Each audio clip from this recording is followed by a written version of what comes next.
Hello મિત્રો, આજ મારા ઘરે TCL કંપનીનું 55 ઇંચનું ટીવી આવી ગયું છે અને મારા હેતુ માટે આ ટીવી લાવ્યું છે. મિત્રો, અમે એક ગદા લાવ્યા હતા 35 રૂપિયાની.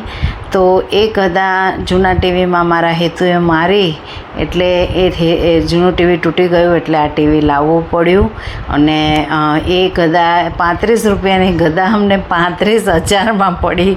મિત્રો, ટીવી અમારું આવી ગયું છે, એને ઇનબોક્સ કરી નાખ્યું છે. હવે એ ભાઈ લગાવશે. સ્ટેન્ડ પણ મેં સાથે મંગાવી દીધું છે.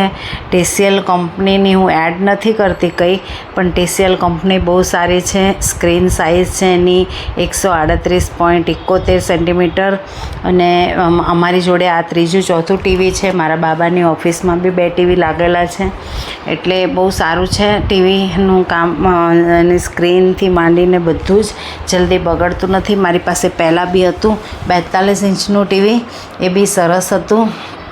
અને આ તો અમારે હેતુએ ગદા ના મારી હોત તો અમારું હજુ પણ ટીવી ચાલતું હોત, પણ અમે ડભોડા ગયા અને ગદા લાવ્યા અને હેતુને રમવા આપી. એટલે અમારા હેતુ એવું કીધું કે હનુમાન દાદા ગદા મારે તો હું પણ મારું, અને ગદા મારી એટલે મિત્રો મારું ટીવી તૂટી ગયું. અને હું બધાને એ જ કહીશ કે છોકરાઓને આવું કંઈ રમવા ના આપતા, કેમ કે આ મારે નુકસાન આવી ગયું છે. અત્યારે તો મારો બાબો છે, ટીવીવાળા જે ભાઈ આવ્યા છે, મેં એમેઝોન પરથી ઓનલાઈન ઓર્ડર કરીને મંગાવ્યું છે. અને હજુ પણ કહું મિત્રો, આ ટીવીની હું એડ નથી કરતી, પણ આ TCL કંપનીની વસ્તુ એકદમ ફર્સ્ટ ક્લાસ આવે છે.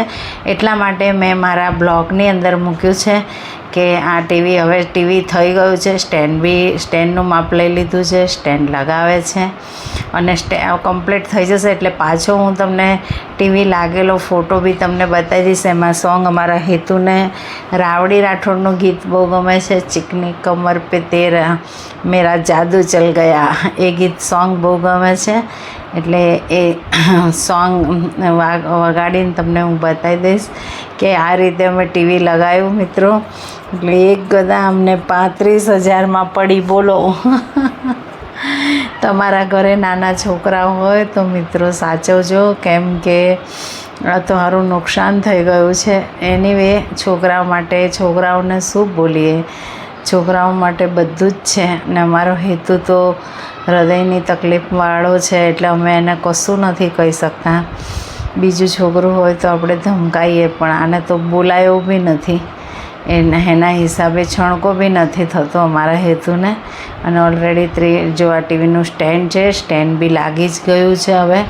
અને હવે 2-5 મિનિટમાં ટીવી ઉપર લાગી જશે. અને ભાઈ બી એટલા સારા છે ટીવીવાળા કે બેન હવે આને સાચવજો અને આને થોડુંક ઊંચે લગાવજો. હવે એટલે સ્ટેન્ડ મંગાવ્યું, નહીં તો નીચે લગાવી શકત. પણ કે હવે આ ગદા બીજી વાર ના મારે એટલે પહોંચાય નહીં, એટલા માટે સ્ટેન્ડથી ઊંચે લગાવો. એમને બી સારો અભિપ્રાય આપ્યો કે બેન હવે ઉપર લગાવો એટલે તમારે કોઈ જાતની તકલીફ નહીં પડે. અને ટીવી લાગી જ ગયું છે હવે. અને અમારો હેતુ તો એટલો ખુશ થઈ ગયો. ટીવી આવ્યા પછી 2 દિવસ તો એને ખાધું નહોતું. મને એમ કે જૂનું ટીવી રિપેરિંગ થઈ જાય તો ચાલશે, પણ ના થયું રિપેરિંગ. એમાં ખર્ચો વધારે કીધો, એટલે મારો બાબો કે મમ્મી આપણે નવું જ લાવી દઈએ, રિપેરિંગ નથી કરાવવું, એ જ આગલા રૂમમાં ચાલશે. આ ટીવી લાવીને લગાવી દઈએ કે રિપેરિંગ થશે. રિપેરિંગમાં બી 7-8 હજારનો ખર્ચો કર્યો. હવે 35,000ની સામે 7-8 હજાર તો ખર્ચો કરવો જ પડે ને મિત્રો. એટલે પાછું ફાઇનલી હવે ટીવી લાગી ગયું છે અમારું. અને હવે આ સોંગ ચાલે છે, ચિકની કમર પે રાવડી રાઠોડનું, ચિકની કમર પે ગોરી તેરા જાદુ ચલ ગયા. એટલે હવે આ સોંગ ટીવી લાગી ગયું છે અને સોંગ વાગે છે. હેતુ અમારો ખુશ થઈ ગયો છે. મિત્રો, મારો વિડીયો લાઇક, શેર ને સબસ્ક્રાઈબર જરૂર કરજો. આવજો.